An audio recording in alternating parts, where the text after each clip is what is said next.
तो पेंटिंग तो करना हमें अच्छा लगता है ना। और पेंटिंग कलर्स बहुत ज़्यादा अट्रैक्ट करते हैं और ऐसा लगता है कि पेंटिंग करनी चाहिए, बट कहाँ से शुरू करें ये समझ नहीं आता है। तो पहला ऑप्शन तो ये होता है कि कोई क्लासेस ज्वाइन कर लीजिए और उनके अंडर गाइडेंस में आप उस चीज़ को अपने बिल्ड कर सकते हैं। और दूसरी चीज़ ये होती है कि ऑनलाइन बहुत ही अच्छी यहाँ पर वीडियोज़ अवेलेबल है और उनको आप देखकर कर सकते हैं।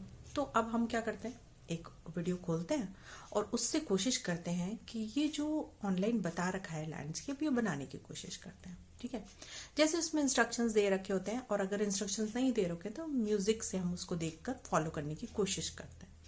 बट फाइनली क्या होता है, आउटकम तो मिलता ही नहीं है ना। ऐसा होता है, ऐसा सबके साथ होता है। एज अ बिगिनर अगर आप हैं तो डेफिनेटली ऐसा हम सबके साथ होता है। एक बिगिनर को इंटरमीडिएट बनने में और फिर उसको एक जो है एडवांस बनने में टाइम लगता है, लेकिन जो बिगिनर है उसको शुरुआत के कदम होते हैं ना, वो उठाने में सबसे ज्यादा टाइम लगता है। इंटरमीडिएट हो जाने के बाद आप एडवांस तो बहुत जल्दी हो जाओगे, वहां आपको दिक्कत नहीं आएगी, लेकिन शुरुआत के जो ये कदम होते हैं ना, ये हमको जो है कैसे उठाने चाहिए और हम कई बार बैकआउट कर जाते हैं। तो यहाँ पर मैं आपको बताऊंगी कुछ पेंटिंग्स को इम्प्रूव करने के टिप्स, जिससे एटलीस्ट आप बैकआउट नहीं करोगे। अगर आपके मन की इच्छा है पेंटिंग बनाने की तो आप इन टिप्स को फॉलो करके कुछ छोटे छोटे रिजल्ट्स आप अचीव कर पाओगे। ठीक है, तो चलिए शुरू कर लेते हैं वीडियो को। हाय, मेरा नाम पूजा है और ये मेरा आर्ट चैनल है आर्टिस्टा पूजा हिंदी। मैं एक ऑनलाइन इंस्टीट्यूट चलाती हूँ, पेंटिंग लर्निंग इंस्टीट्यूट। तो ऑनलाइन पेंटिंग कोर्सेज मेरे पास प्रोवाइडेड हैं, उन सब का डिटेल आपको डिस्क्रिप्शन बॉक्स में मिल जाएगा। आज हम उसकी बात नहीं कर रहे हैं। मैं यहाँ पर आपको बता रही हूँ कि किस तरह से आप अगर बिगनर हैं तो आपको अपनी पेंटिंग को इम्प्रूव करना चाहिए। देखिए, पहली चीज जो बहुत ज्यादा जरूरी होती है वो क्या है, हमको कंसिस्टेंट रहना जरूरी है। हमको डेली पेंटिंग करनी है। अगर हमने सोचा है कि हमको पेंटिंग को इम्प्रूव करना है तो यहाँ पर ऐसा नहीं करना है हमको कि हमने 2 दिन करा और फिर हमको नहीं समझ में आ रहा कुछ भी तो हमने छोड़ दिया, है ना। देखिए, कोई भी क्लास भी अगर आप ज्वाइन करोगे तो आप क्या करोगे, वहां पर आप रेगुलर जैसे वो गाइड करेंगे वैसे आप प्रैक्टिस करोगे, है ना। ऐसे ही करना है। उसी तरह आप यहाँ पर खुद से अगर सीखना चाहते हो तो आप क्या करो, आप डेली प्रैक्टिस करो और डेली प्रैक्टिस का आप कुछ टारगेट बना लो, है ना।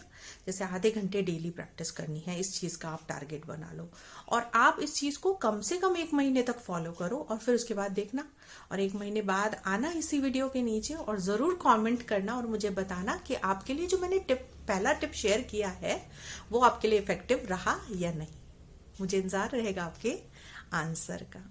ठीक है, दूसरी चीज पेंटिंग से रिलेटेड ही बात करूंगी। तो दूसरी चीज जो हमको आनी चाहिए वो है कलर कॉन्सेप्ट्स को समझना हमें आना चाहिए।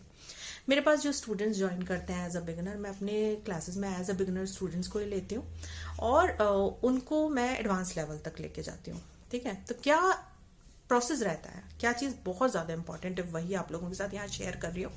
कलर कॉन्सेप्ट्स को समझना बहुत जरूरी है। जब आप बिगिनर होते हो आपको कलर के नेम तक भी नहीं आते हैं, है ना। बस येलो को आप येलो कलर समझते हो, लेकिन येलो के अंदर लेमन येलो होता है, क्रोम येलो होता है, कैडमियम होता है, उसके बाद येलो ऑकर होता है। इस तरह से काफी सारे येलो होते हैं, लेकिन हम क्या समझते हैं, एक जो बिगनर होता है हम समझते हैं येलो कलर मतलब येलो कलर, कहीं भी देखते हैं तो ये येलो कलर है ना।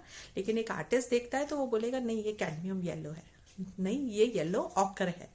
तो ये फर्क हो जाता है, देखने का फर्क हो जाता है, तो समझ आने लगती है। तो जब कलर की समझ हमें आने लग जाएगी तो हमको चीजें भी समझ में आने लग जाएंगी और पेंटिंग भी हमारे लिए आसान हो जाएगी। तो कलर कॉन्सेप्ट को समझना बहुत ज्यादा जरूरी है। तो उसको बिल्कुल हल्के में नहीं लेना चाहिए, है ना, कि कौन सा येलो लगाना है मैम, कोई सा भी येलो लगा दें, नहीं भाई कोई सा कैसे लगा दोगे आप येलो, जो येलो उसमें बता रखा है आप वही लगाओगे, जो ब्राउन उसमें बता रखा है आप वही लगाओगे। अब ब्राउन का एग्जांपल देती हूँ, ब्राउन कलर, है ना।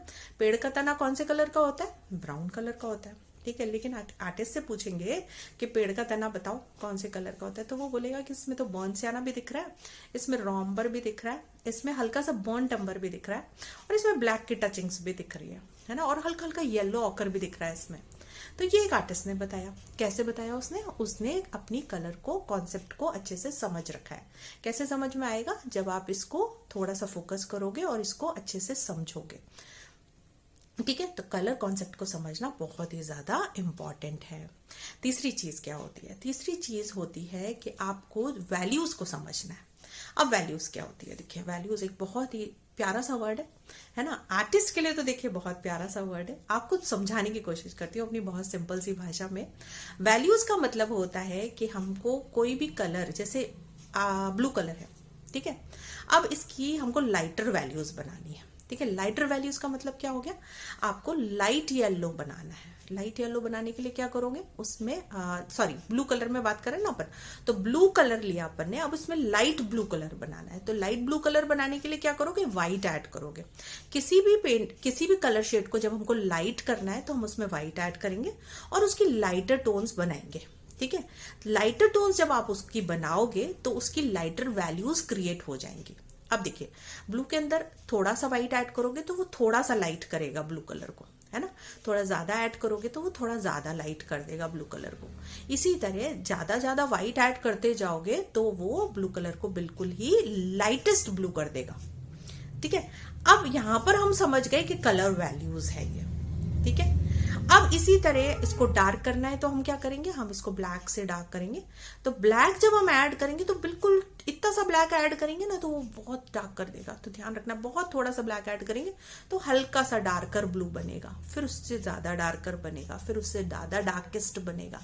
इस तरह से सबसे ज्यादा डार्केस्ट ब्लू आपके पास आ जाएगा। तो ये जो मिडिल टोन्स आपके पास आई, अलग अलग ब्लू के शेड्स आपके पास निकल कर आए, इसे बोलते हैं वैल्यूज।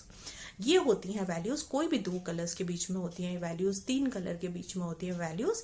तो ये कलर वैल्यूज को पहचानना बहुत जरूरी है। तो देखिए, कलर्स को समझना जरूरी है, लेकिन बेसिक चीजें जो है, कलर का नाम समझना, कलर की जो कलर के कॉन्सेप्ट को समझना, और फिर साथ में कलर मिक्सिंग समझना, कलर की वैल्यूज समझना, ये जरूरी है ना। तो ये बिगनर के लिए बहुत ज्यादा जरूरी है। तो इसमें ही बिगनर को थोड़ा समझने में 3-4 महीने लग जाते हैं। तो थोड़ा थोड़ा आप समझोगे, जब पेंटिंग करोगे तो आप समझते चले जाओगे। अब देखिए, चौथा मैं पॉइंट जो आपके साथ शेयर करूंगी वो है यहाँ पर कि आपको एक रेफरेंस पिक लेना है और उसके साथ क्रिएट करना है। ठीक है, अब सपोज करिए आपको कोई भी, जैसे ये वाली पेंटिंग अच्छी लग गई पीछे वाली, है ना, आपने सोचा ये बनाते हैं चलो, बट ऐसा नहीं करना है। आपको कोई भी पेंटिंग से शुरुआत नहीं करनी है। आपको बिल्कुल इजी पेंटिंग्स लेकर और उनसे शुरुआत करनी है। ठीक है, इजी पेंटिंग के साथ शुरुआत अगर हम करते हैं तो हमको इजी रिजल्ट्स मिलते हैं, है ना। डिफिकल्ट पेंटिंग्स के साथ आप शुरुआत करोगे और आप मुश्किल से 5% भी अगर उसका अचीव नहीं कर पाते हो तो किसके लिए डिस्करेजमेंट होगा? आपके लिए हो जाएगा डिस्करेजमेंट, है ना। मैं भी ऐसी थी, मैं भी बिगनर ही तो थी। जब शुरुआत में स्कूल टाइम्स में करते थे काम तो बिगनर ही थे। ठीक है, उसके बाद जब हम काम करने लग जाते हैं कंटिन्यूअसली तो हम समझने लग जाते हैं कि अब ये वाली पेंटिंग तो बहुत इजी है, ये नहीं बनाते हैं, इसे थोड़ी सी डिफिकल्ट लेते हैं। तो हरदम किसके साथ काम करेंगे? हरदम रेफरेंस पिक्स के साथ काम करेंगे। कोई भी रेफरेंस पिक्स ले लीजिए, गूगल पे से ले लीजिए, है ना, पिनिंटरेस्ट पे से ले लीजिए, रेफरेंस पिक्स ले लीजिए और उनको आप ढूंढिए और उनके साथ आप काम करिए।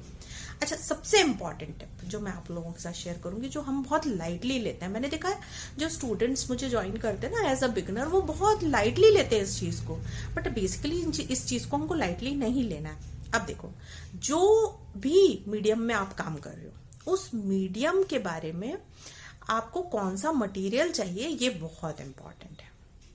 अब जैसे कई जने मेरे से पूछते हैं, सपोज करो एक्रेलिक पेंटिंग किसी ने ज्वाइन किया तो वो मुझसे पूछते हैं मैम नॉर्मल पेज पे कर लें क्या, नॉर्मल शीट पे कर लें क्या?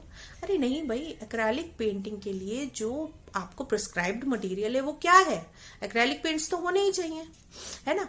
और एक्रेलिक पेंट्स किसको सपोर्ट करेंगे? कैनवस को सपोर्ट करेंगे। तो आपको कैनवस लेना पड़ेगा, या फिर आप कैनवस रोल ले लो, उसको कट करके यूज करो, या शीट्स ले लो, उसको करके यूज करो। बट आपका जो सरफेस होना चाहिए वो बहुत ही ज्यादा एप्रोप्रिएट होना चाहिए जो मीडियम आप यूज कर रहे हो उसके लिए, है ना। अब एग्जाम्पल ऑयल पेंटिंग करना चाहिए, ऑयल पेंटिंग करना पसंद करते हैं, बहुत अच्छा लगता है ऑयल पेंटिंग। अब कई जने मुझे मैसेज करके कमेंट बॉक्स में लिखते हैं कि ऑयल पेंटिंग के लिए मैम वाटर मीडियम यूज कर सकते हैं क्या? नहीं कर सकते हो, नाम देखो ना, ऑयल पेंटिंग मतलब उसमें ऑयल मीडियम यूज होगा, साथ में आपको उसके ऑयल यूज करना है एज अ मीडियम, और जब आप ऑयल को एज अ मीडियम मिक्स करोगे तो फिर आपको ऑयल पेंटिंग के रिजल्ट्स मिलेंगे।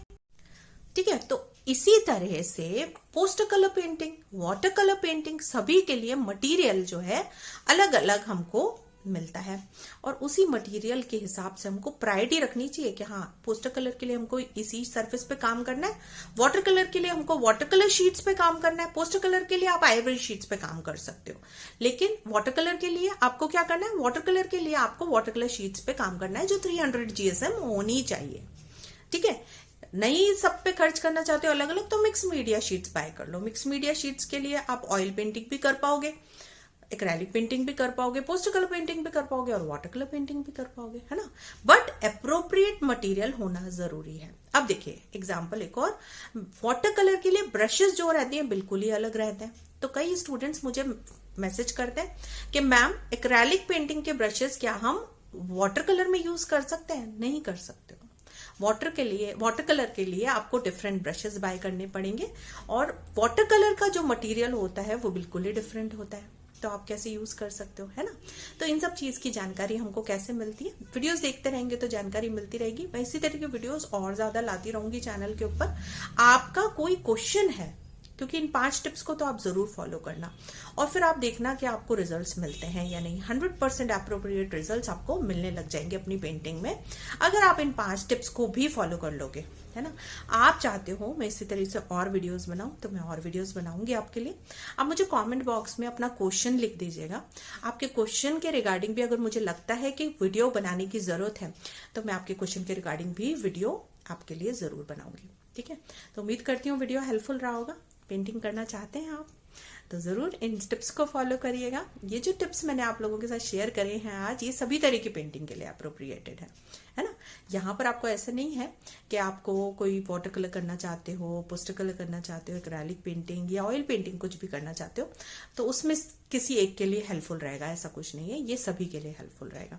और करके देखिएगा, कुछ दिन तक भी फॉलो करोगे ना आप, 1 मंथ तक फॉलो करो इस चीज को। मैंने आपको पहले ही बोला कि 1 मंथ जो है आपको कंसिस्टेंट रहना पड़ेगा, है ना। आधा घंटा 1 घंटा टाइम निकाल कर और फिर फॉलो कर लो, है ना। अगर वेकेशंस आ रही है तो वेकेशंस में फॉलो करो। और कई तो वर्किंग लेडीज मुझे ज्वाइन करती हैं, वो कैसे टाइम निकालती होंगी आप सोचो, है ना। आफ्टर अपने वर्क शेड्यूल के बाद या फिर सुबह, भाई कुछ चीज सीखना है तो थोड़ी मेहनत तो करनी ही पड़ेगी, है ना। तो इस तरह से आप मेहनत करके और अपनी पेंटिंग को इम्प्रूव कर सकते हो और अपनी पेंटिंग को नेक्स्ट लेवल तक ले जा सकते हो। ठीक है, तो कैसी लगी टिप्स ये बताइएगा। कौन सा टिप अगर अभी तक इनमें से आपने सुना हुआ है और आप फॉलो करते हैं तो मुझे जरूर कमेंट बॉक्स में ऐड करिएगा कि मैम ये वाला टिप मैं फॉलो करती हूँ और ये बहुत ही ज्यादा इफेक्टिव होता है ना। ये मुझे जरूर बताइएगा, जिससे दूसरों के लिए भी तो वो हेल्पफुल होना चाहिए ना भाई।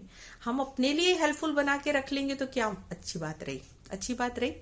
तो अपना कमेंट जरूर करिएगा, जिससे दूसरे लोग भी देख सकें कि हाँ कौन सा टिप वाकई में हेल्पफुल होता है। मेरे हिसाब से जो 5 टिप्स मैंने आप लोगों को शेयर करे हैं वो 5 ही बहुत ज्यादा हेल्पफुल है। ठीक है, तो मिलते हैं नेक्स्ट वीडियो में। जब तक बनाइएगा पेंटिंग्स और बताइएगा मुझे। इंस्टाग्राम पे मुझे फॉलो करना चाहते हैं तो नीचे डिस्क्रिप्शन बॉक्स में इंस्टाग्राम का लिंक शेयर करूंगी आप लोगों को, वहां टैग करके मुझे आप अपना वर्क दिखा सकते हैं। जब आप टैग करेंगे तो मेरी टैग कम्युनिटी के अंदर आपका वर्क शो हो जाएगा और मैं वहां आपका वर्क देख पाऊंगी। ठीक है, ऑनलाइन पेंटिंग क्लासेस का हिस्सा बनना चाहते हैं तो व्हाट्सएप नंबर है नीचे डिस्क्रिप्शन बॉक्स के अंदर, उस व्हाट्सएप नंबर पे जाकर आप मुझे व्हाट्सएप करके डिटेल्स ले सकते हैं। ठीक है, thank you so much for, अभी तक अगर आपने सुना तो मेरे लिए बहुत वैल्यू रखती है ये चीज। ठीक है, thank you so much for joining. Okay, bye, take care.